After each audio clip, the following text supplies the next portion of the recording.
శ్రీ గురు బ్రహ్మ శ్రీ మహాగణపతి నమః. మిథున రాశి వారికి రాబోతున్నటువంటి గురుగ్రహ సంచారం మే 1వ తారీఖు నుంచి ఎలా ఉండబోతుంది అనేది చూద్దాం. మిథున రాశి వారికి మనం గమనించినట్లయితే ఈ రాశి వారికి వచ్చేటప్పటికి గురుగ్రహ సంచారం అనేది 1000 స్థానాల్లోకి జరుగుతుంది అన్నమాట. వృషభ రాశిలోకి జరుగుతుంది. వృషభ రాశిలోకి ఎప్పుడైతే గురుగ్రహ సంచారం జరుగుతుందో అది మిథున రాశి వారికి అంత యోగ్యాన్ని ఇవ్వదు అన్నమాట. సామాన్యమైనటువంటి ఫలితాలు ఇవ్వగలుగుతుంది. ముఖ్యంగా గురువు ఎప్పుడైతే 1000 స్థానంలోకి వస్తాడో సద్వయ కారకుడుగా ఉంటాడు. అంటే డబ్బుని వృధా ఖర్చు నుంచి ఖర్చు అనేది అవుతుంది, ఎక్కువ ఎక్స్పెండిచర్ అనేది ఉంటుంది, కొంచెం అనుకూలమైనటువంటి అవసరమైనటువంటి ఖర్చుగానే ఉంటుంది. కాకపోతే డబ్బు అనేది విపరీతమైనటువంటి ఖర్చు అనేది ఉంటుంది. గత సంవత్సరంలో మిథున రాశి వారికి అనుభవించినటువంటి అనుకూలమైనటువంటి ఫలితాలు అనేది రాబోతున్నటువంటి సంవత్సరంలో ఉండదు. అదేవిధంగా మిథున రాశి వారికి వచ్చినప్పటికీ వైవాహిక జీవిత సంబంధితమైన విషయాల్లో తగు జాగ్రత్తలు అనేవి మిథున రాశి వారు ఈ సంవత్సరంలో తీసుకోవాల్సినటువంటి ముఖ్యమైనటువంటి సూచన. భార్యాభర్తల సంబంధితమైన విషయాలు, ప్రేమ సంబంధితమైన విషయాల్లో కూడా మిథున రాశి వారు తగు జాగ్రత్తలు అనేవి తీసుకోవాలి. అదేవిధంగా ఈ రాశి వారికి వచ్చినప్పటికీ ఉద్యోగ ప్రయత్న సంబంధితమైన విషయాల్లో సామాన్యమైనటువంటి ఫలితాలుగానే చెప్పొచ్చు. కొద్దిగా కష్టపడి ప్రయత్నం చేస్తేనే దానిలో అనుకూలమైనటువంటి ఫలితాలుగా గోచరిస్తూ ఉన్నాయి. ఇప్పుడు ఈ సంవత్సరం వచ్చినప్పటికీ మనం చూసినట్టయితే గురువు వచ్చినప్పటికీ లాభస్థానంలో ఉన్నాడు మే 1వ తారీఖు వరకు. మే 1వ తారీఖు నుంచి 1000 స్థానంలోకి రాబోతున్నాడు, వృషభంలోకి రాబోతున్నాడు. అదేవిధంగా శని వచ్చేటప్పటికి మనం గమనించినట్లయితే శని ఈ రాశి వరకు వచ్చేటప్పటికి భాగ్యస్థానం నుంచి రాజ్యస్థానంలోకి రాబోతున్నాడు అన్నమాట. భాగ్యం నుంచి రాజ్యస్థానంలోకి ఎప్పుడైతే రాబోతున్నాడో దీని ప్రభావం ఎలా ఉంటుందంటే శని యొక్క ప్రభావం వచ్చేటప్పటికి ఈ సంవత్సరం ఎండింగ్లో వీరికి రాబోతుంది అన్నమాట. మార్చికి రాబోతుంది. సో మార్చిలోకి ఎప్పుడైతే శని మూవ్మెంట్ 10th జరిగినప్పుడు 10th పొజిషన్లోకి అంటే 10th హౌస్లోకి జరిగినప్పుడు ఉద్యోగ పరంగా కొంచెం ప్రతిబంధకంగా తయారయ్యే విధంగా ఉంటుంది. అదేవిధంగా గురువు కూడా వచ్చేటప్పటికి 1000 స్థానంలోకి రాబోతున్నాడు. దీని ప్రభావరీత్యా వచ్చేటప్పటికి మిథున రాశి వారికి కొంచెం ఎక్కువగానే ఉంటుంది అన్నమాట. తగు జాగ్రత్తలు తీసుకోవాలి. దీనికి ఎందుకు చెప్తున్నామంటే వచ్చేటప్పటికి కొంచెం జాగ్రత్తగా ఉంటారని చెప్పి భారీ ఇన్వెస్ట్మెంట్స్ గురించి, నూతనంగా పెద్ద బిజినెస్ పెట్టాలని చెప్పి ప్రయత్నాల గురించి కొంచెం ఆలోచించుకొని మీ జాతకాన్ని కూడా చూపించుకున్న తర్వాత అన్నీ ఓకే కరెక్ట్గా ఉన్నాయనుకున్న తర్వాత ప్రొసీడ్ అవ్వండి. ఎందుకంటే పెద్ద పెద్ద డెసిషన్స్ అనేవి కొంచెం జాగ్రత్తగా తీసుకోవాలి అని చెప్పి నా యొక్క సజెషన్ అన్నమాట.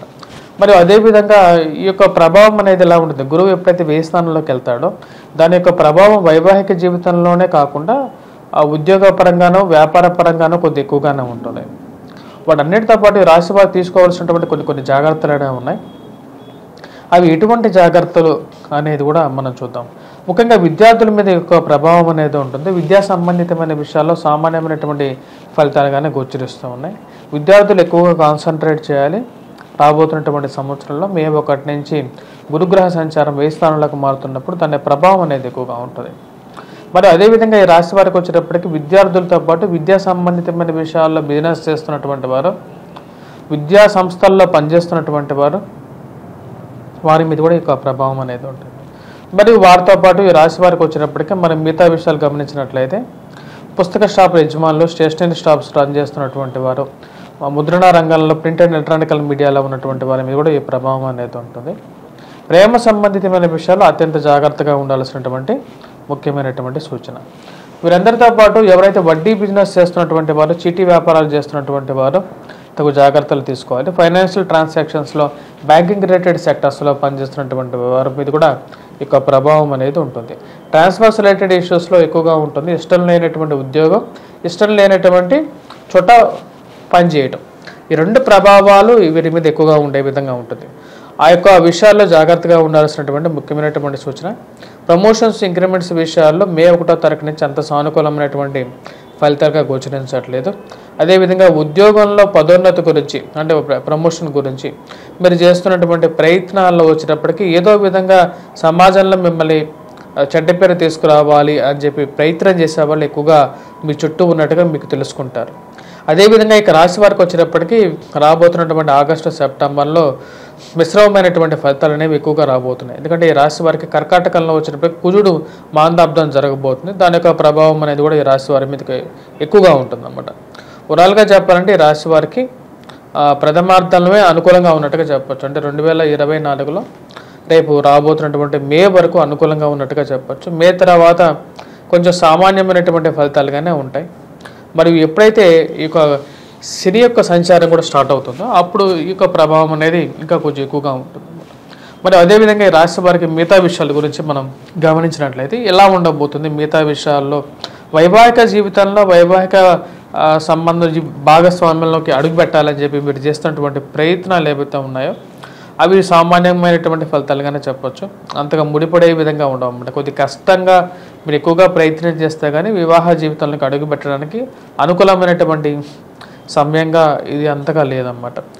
అదేవిధంగా మీ జాతక రీత్యా మరియు అదేవిధంగా గోచర రీత్యా గురువు అంత అనుకూలమైనటువంటి స్థానంలో లేడు కాబట్టి వివాహ జీవితంలోకి అడుగు పెట్టడానికి ఇది అంత అనుకూలమైనటువంటి సమయంగా చెప్పడానికి వీల్లేదన్నమాట, చెప్పడానికి లేదు.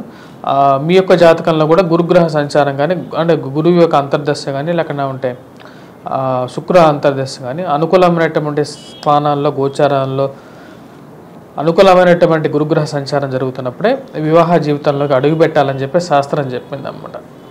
ఇప్పుడు ఈ యొక్క రాశి వారికి మనం గమనించినట్లయితే గురువు అనుకూలమైనటువంటి స్థానంలో గత సంవత్సరం ఉన్నాడు మిథున రాశి వారికి. ఇప్పుడు అనుకూలమైనటువంటి సామాన్యమైనటువంటి ఫలితంగానే చెప్పచ్చు.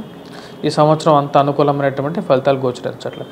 రాజకీయ రంగ ప్రముఖులకు వచ్చేటప్పటికీ మనం ముఖ్యంగా చెప్పాలంటే అనుకూలమైనటువంటి ఫలితాలుగా గోచరించట్లేదు, సామాన్యమైనటువంటి ఫలితాలుగానే చెప్పవచ్చు. అదేవిధంగా మిగతా విషయాలు చూసినట్లయితే ముఖ్యంగా మనం చెప్పాలంటే ఎవరైతే ఈ యొక్క పోటీ పరీక్షల కోసం ప్రిపేర్ అవుతున్నారో గ్రూప్స్, సివిల్స్, ప్రిలిమ్స్ కోసం ప్రిపేర్ అవుతున్నటువంటి వారికి కొద్ది కష్టపడి జీవితే ఉత్తీర్ణత సాధించగలుగుతారు. అదేవిధంగా గోల్డ్ బిజినెస్ చేస్తున్నటువంటి వారికి వచ్చేటప్పటికీ మిశ్రమమైనటువంటి ఫలితాలుగా చెప్పచ్చు.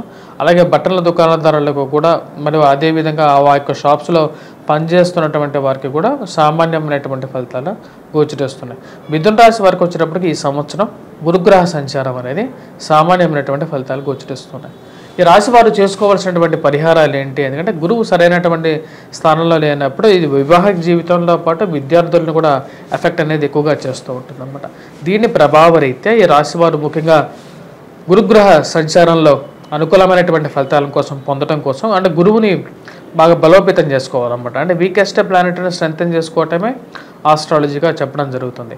దాన్ని ఎలా స్ట్రెంథెన్ చేసుకోవచ్చు అంటే ఫస్ట్ మీరు బూందీతో చేసినటువంటి లడ్డూలని దగ్గరలో ఉన్నటువంటి దేవాలయంలో విద్యార్థులకు పంచిపెట్టినట్లయితే విద్యా సంబంధితమైన విషయాల్లో అనుకూలంగా ఉంటుంది.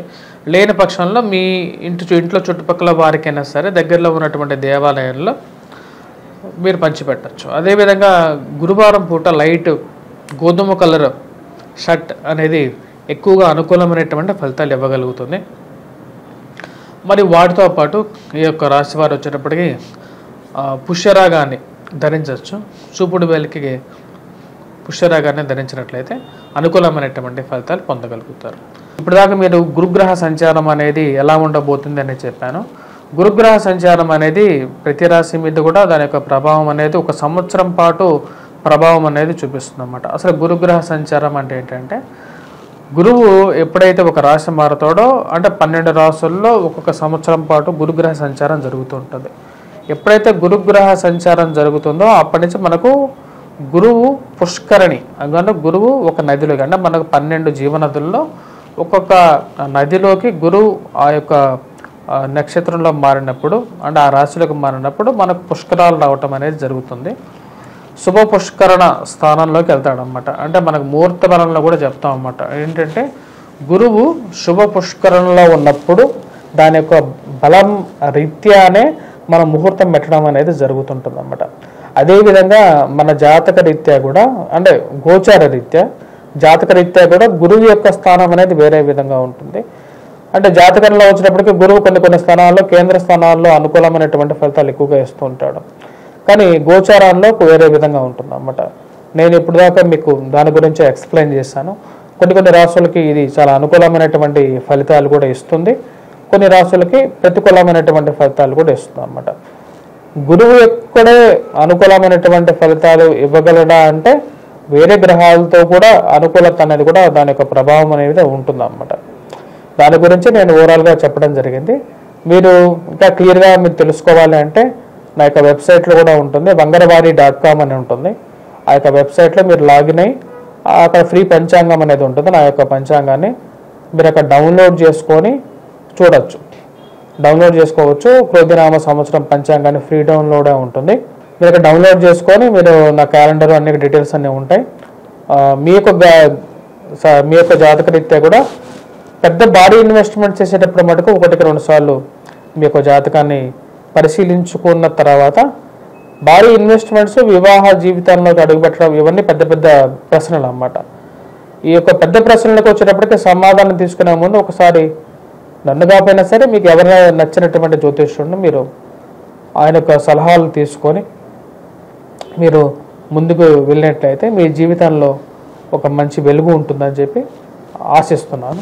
స్వస్తి. Please do subscribe and share.